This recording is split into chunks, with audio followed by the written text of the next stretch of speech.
In this video, I will explain how I came to design what I think is the most functional dog leash anyone has come up with in the last 50 years, which is about how long I've been training dogs.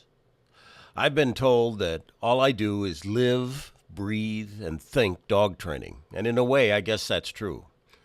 A few months ago, I woke up in the middle of the night and I couldn't sleep.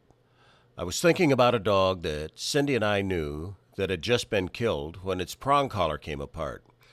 The dog ran in the street and was hit by a car.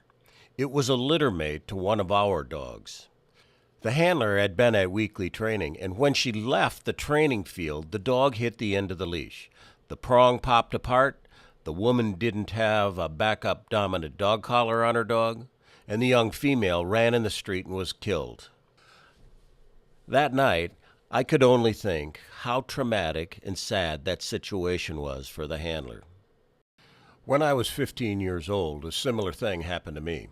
I was training my dog with off-leash hand signals when the dog broke, ran in front of a car, and was killed. Seeing that happen right in front of me turned out to be the driving force for me to study dog training and become a better trainer. For years, I've preached about prong collars coming apart.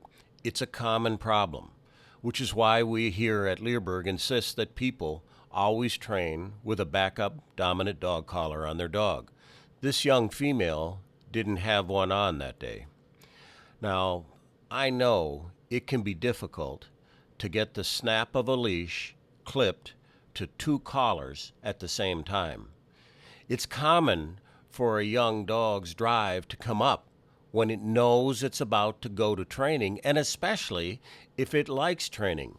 Young dogs can start to squirrel around.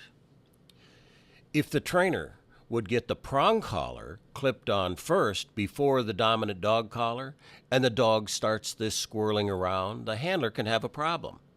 Giving a young dog a correction with a prong collar often makes them more hectic. They end up squirreling around more, not less. Prong collars don't take drive out of a dog. They don't calm dogs down. Prong collars raise drive and put energy into a dog. The correct way to do this would be to clip the dominant dog collar first. Dominant dog collars, when used correctly, take drive out. But there's still a problem in trying to clip two collars to one snap. I believe handlers all too often have this problem and simply walk away and only train with a prong collar.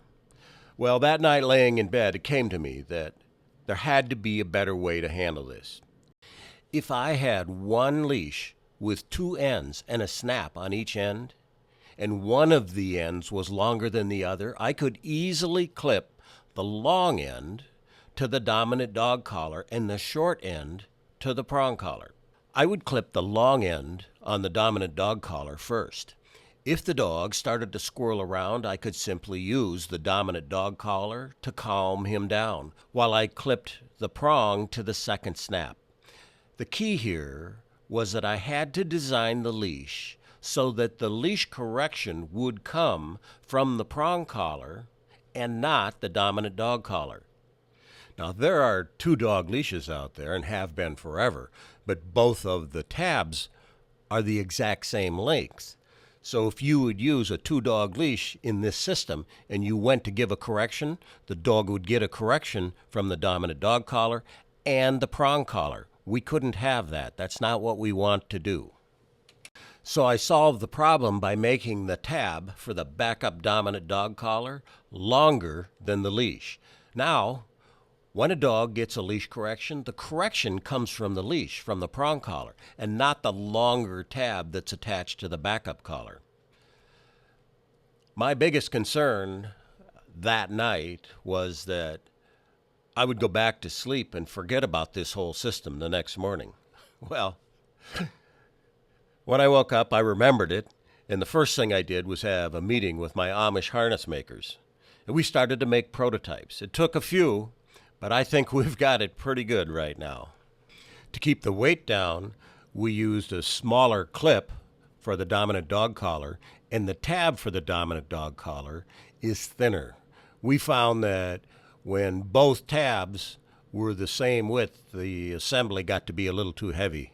But it works pretty good. In fact, it works so good that I not only patented it, but I trademarked the name for the Prong collar leash. In fact, I think this is the slickest training leash that I've seen in 50 years.